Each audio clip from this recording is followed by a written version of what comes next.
നമ്മൾ എന്ത് തന്നെ നിഷേധിച്ചു കഴിഞ്ഞാലും, എത്ര തന്നെ മതേതരത്വം പറഞ്ഞു കഴിഞ്ഞാലും, ഈ അജണ്ട എന്ന നറേറ്റീവ് കേരളത്തിലേക്ക് വ്യാപിച്ചു കഴിഞ്ഞു. ഇതുതന്നെയായിരിക്കും ഇനി വരാൻ പോകുന്ന തെരഞ്ഞെടുപ്പിൻ്റെ അന്തർധാരയായിട്ടും മുഖ്യധാരയായിട്ടും തെരഞ്ഞെടുപ്പ് രംഗത്ത്, പ്രചാരണ രംഗത്ത് കൊഴുക്കാൻ പോകുന്നത്. ഇത് ഒരുപക്ഷെ ഇത്ര പച്ചയായ വർഗീയത പറഞ്ഞുകൊണ്ട്, ഇത്ര ഒരു മതവിരോധം സൃഷ്ടിച്ചുകൊണ്ട് ഒരുപക്ഷെ കേരളത്തിൽ നടക്കുന്ന ആദ്യത്തെ നിയമസഭാ തിരഞ്ഞെടുപ്പുമായിരിക്കും ഈ 2026 മേയിൽ നടക്കാൻ പോകുന്ന തെരഞ്ഞെടുപ്പ്. നമസ്കാരം. കേരളത്തിൽ CPM BJPക്ക് ഒരു ശക്തമായ വെല്ലുവിളി ഉയർത്തിയിരിക്കുകയാണ്. മറ്റൊന്നുമല്ല, BJPയുടെ വളർച്ചയെ ഒരുപക്ഷെ CPM തടയുമോ എന്ന രീതിയിൽ. അത് പ്രതിരോധിച്ചല്ല, മറിച്ച് കേരളത്തിലെ ഏറ്റവും വലിയ ഹിന്ദു പാർട്ടി എന്ന് പറയുന്നത് CPM ആണ്. ഇപ്പോൾ BJP പോലും ഉന്നയിക്കാത്ത രീതിയിലുള്ള മുസ്ലിം ആധിപത്യ ഭീഷണി, അതല്ലെങ്കിൽ ഒരുപക്ഷെ മുസ്ലിം വിരോധം എന്ന് വേണമെങ്കിൽ ലളിതമായിട്ട് പറയാം, അത് ഉയർത്തിയിരിക്കുന്നത് ഇപ്പോൾ CPM ആണ്. അതാണ് ഏറ്റവും ഒടുവിൽ മുൻ കേന്ദ്ര കമ്മിറ്റി അംഗവും മുൻ മന്ത്രിയുമൊക്കെയായ AK ബാലൻ UDF അധികാരത്തിൽ വന്നു കഴിഞ്ഞാൽ ജമാഅത്തെ ഇസ്ലാമി ആയിരിക്കും ആഭ്യന്തരം കൈകാര്യം ചെയ്യുന്നത് എന്ന് പറഞ്ഞതിലൂടെ വ്യക്തമാക്കിയിരിക്കുന്നത്. ഇത് പ്രത്യക്ഷത്തിൽ ഒരുപക്ഷെ ഈ തെരഞ്ഞെടുപ്പിൽ CPMന് ഗുണം ചെയ്തെന്നിരിക്കും.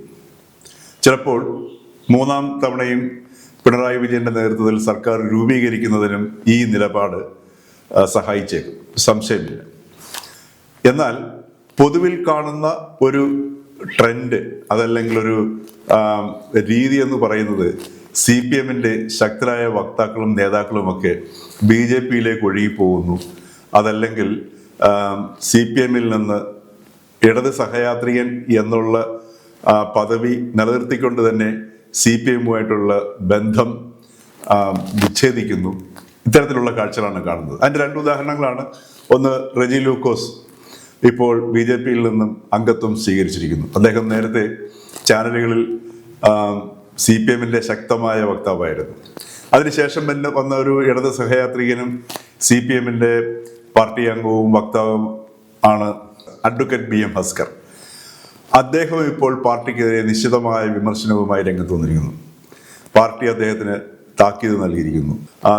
ഇടത് സഹയാത്രികനെന്നോ അല്ലെങ്കിൽ ഇടത് നിരീക്ഷകനെന്നോ എന്നുള്ള ലേബൽ ചാനലുകളിൽ ഉപയോഗിക്കരുതെന്നുള്ള തിട്ടൂരവും ഹസ്കറിന് കൊടുത്തിരിക്കുന്നു. അത് ഹസ്കർ സ്വീകരിക്കുമോ ഇല്ലയോ എന്നുള്ളത് വേറൊരു ചോദ്യം. പക്ഷെ ഇവിടെ നമ്മൾ കാണേണ്ടത് CPM ഈ വരുന്ന തെരഞ്ഞെടുപ്പിനെ നേരിടാൻ പോകുന്നതിൻ്റെ കേന്ദ്ര സന്ദേശം, അതല്ലെങ്കിൽ സെൻട്രൽ തീം, അത് ആദ്യമായിട്ട് അനൗൺസ് ചെയ്യുന്നത് മുഖ്യമന്ത്രി പിണറായി വിജയൻ തന്നെയാണ്. അത് 2024 ഒക്ടോബർ 29 ദില്ലിയിൽ വെച്ച് കൈസൻ എന്ന PR ഏജൻസി ഹിന്ദുവിന് വേണ്ടി മാത്രം ഏർപ്പാടാക്കിയ അഭിമുഖത്തിലാണ് പിണറായി വിജയൻ ഈ വരുന്ന തെരഞ്ഞെടുപ്പിലെ മുഖ്യ സന്ദേശം പ്രഖ്യാപിക്കുന്നത്. അതായത് അദ്ദേഹം ആ ഇന്റർവ്യൂവിൽ ഊന്നിപ്പറഞ്ഞ കാര്യം എന്ന് പറയുന്നത് മലപ്പുറം ജില്ലയിൽ നടക്കുന്ന സ്വർണ്ണക്കള്ളക്കടത്തും അതേപോലെ ദേശവിരുദ്ധ പ്രവർത്തനങ്ങളും, അതായത് വർഷങ്ങളായിട്ട് കേരളത്തിൽ BJPയും അതേപോലെ തന്നെ RSS നേതാക്കളുമൊക്കെ ഉന്നയിക്കുന്ന വലിയ ആരോപണമാണ് പിണറായി വിജയൻ അവിടെ ആവർത്തിച്ചത്. അതിനുശേഷം തൊട്ടു പിന്നാലെ അധികം താമസിയാതെ തന്നെ പിണറായി വിജയന്റെ മനസാക്ഷിയുടെ ശബ്ദം എന്ന രീതിയിൽ ഇപ്പോൾ കേരള രാഷ്ട്രീയത്തിൽ മുഴങ്ങിക്കേൾക്കുന്ന വെള്ളാപ്പള്ളി നടേശന്റെ ശബ്ദം മലപ്പുറത്ത് മുഴങ്ങിയത്. അദ്ദേഹം മലപ്പുറത്ത് പറഞ്ഞത് നമുക്കെല്ലാവർക്കും അറിയാം. മലപ്പുറം വേറൊരു രാജ്യമാണ്, അവിടെ തങ്ങൾക്കൊന്നുമില്ല, തങ്ങൾക്കൊരു സ്കൂൾ പോലും ഇല്ല, തങ്ങളുടെ ശബ്ദം പോലും പുറത്തേക്ക് കേൾക്കാതെ വരുന്നു. അതേപോലെ തന്നെ നൊയമ്പ് കാലം വന്നു കഴിഞ്ഞാൽ അവിടെ പച്ചവെള്ളം കിട്ടാനില്ല. അത് BJP നേതാക്കൾ തൊട്ട് പിന്നാലെ പറഞ്ഞതാണ്. അപ്പോൾ അതിങ്ങനെ ഒരു തുടർച്ചയായിട്ട് പോയിക്കൊണ്ടിരിക്കുകയാണ്. അതിനുശേഷം നിലമ്പൂർ ഉപതെരഞ്ഞെടുപ്പ് വന്നു.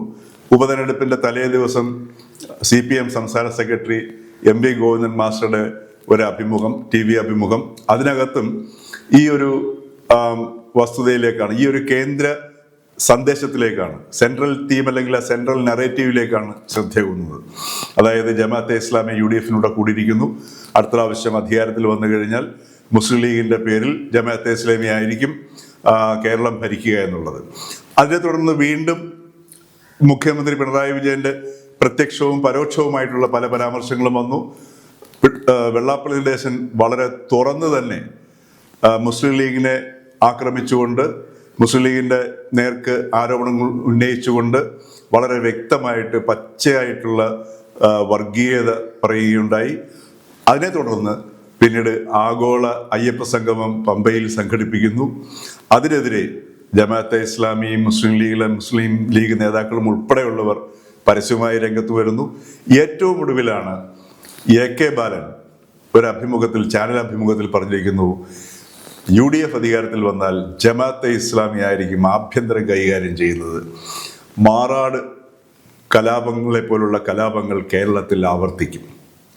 യഥാർത്ഥത്തിൽ ഇത് ജമാഅത്തെ ഇസ്ലാമിക്ക് കിട്ടിയ വലിയൊരു അംഗീകാരമാണ്. കാരണം വടക്കൻ കേരളത്തിൽ മാത്രം ഒതുങ്ങി നിൽക്കുന്ന അംഗബലം കൊണ്ടല്ലെങ്കിലും ലേബൽ കൊണ്ട്, അതല്ലെങ്കിൽ അതിൻ്റെ ആ പേരുകൊണ്ടും അതിൻ്റെ മതരാഷ്ട്രവാദം എന്നുള്ള ആശയത്തിൻ്റെ പേരിൽ അറിയപ്പെടുന്ന സംഘടന എന്ന നിലയിലും സാന്നിധ്യം അറിയിക്കുന്ന ഒരു സംഘടനയാണ് ജമാഅത്തെ ഇസ്ലാമി. മധ്യ കേരളത്തിലാകട്ടെ തെക്കൻ കേരളത്തിലാകട്ടെ ഈ ജമാഅത്തെ ഇസ്ലാമിക്ക് കാര്യമായ ഒരു സാന്നിധ്യമില്ല. എന്നാൽ ഇനി മുതൽ ജമാഅത്തെ ഇസ്ലാമി കേരള രാഷ്ട്രീയത്തിൽ അംഗസംഖ്യ കൊണ്ട് ഇപ്പോൾ ചെറുതാണെങ്കിലും വളരെ വലിയൊരു സാന്നിധ്യമായി, കേന്ദ്ര സാന്നിധ്യമായി മാറുന്ന ഒരു കാഴ്ചയാണ് നമ്മൾ ഈ തെരഞ്ഞെടുപ്പിന് തൊട്ട് മുമ്പ് ഉള്ള ഈ കാലഘട്ടത്തിൽ കാണുന്നത്.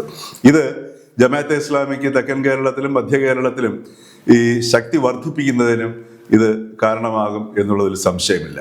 അപ്പൊ ഈ രീതിയിൽ വരുന്ന തെരഞ്ഞെടുപ്പിലെ അജണ്ട യഥാർത്ഥത്തിൽ സെറ്റ് ചെയ്ത് കഴിഞ്ഞിരിക്കുന്നു. ഇനി ഇപ്പോൾ LDFന്റെ കൺവീനർ മാത്രമാണ് ഒരു അയഞ്ഞ മട്ടിൽ AK ബാലനെ തള്ളിപ്പറയാതെ ഒരു പൊതു സ്റ്റേറ്റ്മെന്റ് എന്ന നിലയിൽ വർഗീയതയെക്കുറിച്ചും മതേതരത്തെക്കുറിച്ചും ഒക്കെ ബാധിക്കുന്ന രീതിയിലുള്ള ഒരു പ്രസ്താവന ഈ AK ബാലൻ്റെതായിട്ട് വന്നതായി പറയപ്പെടുന്ന പ്രസ്താവനയ്ക്ക് പ്രതികരണമായി നൽകിയിട്ടുള്ളത്. എന്നാൽ CPMO അതല്ലെങ്കിൽ ഇടത് മുന്നണി നേതാക്കൾ ആരും തന്നെ ബാലനെ തള്ളിപ്പറയാൻ തയ്യാറായിട്ടില്ല. അതായത് ആ ഒരു ചങ്ങലയിൽ പിണറായി വിജയന്റെ ഹിന്ദുവിൽ വന്ന ഇന്റർവ്യൂവിൽ തുടങ്ങിയ ആ കണ്ണിയിൽ നിന്ന് തുടങ്ങിയ ആ ഒരു ചങ്ങലയിലെ അമിട്ടാണ് ശരിക്കും AK ബാലൻ പൊട്ടിച്ചിരിക്കുന്നത്. ഇനി നമ്മൾ എന്ത് തന്നെ നിഷേധിച്ചു കഴിഞ്ഞാലും, എത്ര തന്നെ മതേതരത്വം പറഞ്ഞു കഴിഞ്ഞാലും, ഈ അജണ്ട എന്ന നറേറ്റീവ് കേരളത്തിലേക്ക് വ്യാപിച്ചു കഴിഞ്ഞു. ഇനി ഇത് തന്നെയായിരിക്കും, അതിന് അനുകൂലമായ ഒരു സാഹചര്യം കൂടിയാണ് കേരളത്തിൽ നമ്മൾ ഓർക്കണം. ഇത് തന്നെയായിരിക്കും ഇനി വരാൻ പോകുന്ന തെരഞ്ഞെടുപ്പിൻ്റെ അന്തർധാരയായിട്ടും മുഖ്യധാരയായിട്ടും തെരഞ്ഞെടുപ്പ് രംഗത്ത്, പ്രചാരണ രംഗത്ത് കൊഴുക്കാൻ പോകുന്നത്. ഇത് ഒരുപക്ഷെ ഇത്ര പച്ചയായ വർഗീയത പറഞ്ഞുകൊണ്ട്, ഇത്ര ഒരു മതവിരോധം സൃഷ്ടിച്ചുകൊണ്ട് ഒരുപക്ഷെ കേരളത്തിൽ നടക്കുന്ന ആദ്യത്തെ നിയമസഭാ തെരഞ്ഞെടുപ്പുമായിരിക്കും ഈ 2026 മേയിൽ നടക്കാൻ പോകുന്ന തെരഞ്ഞെടുപ്പ്.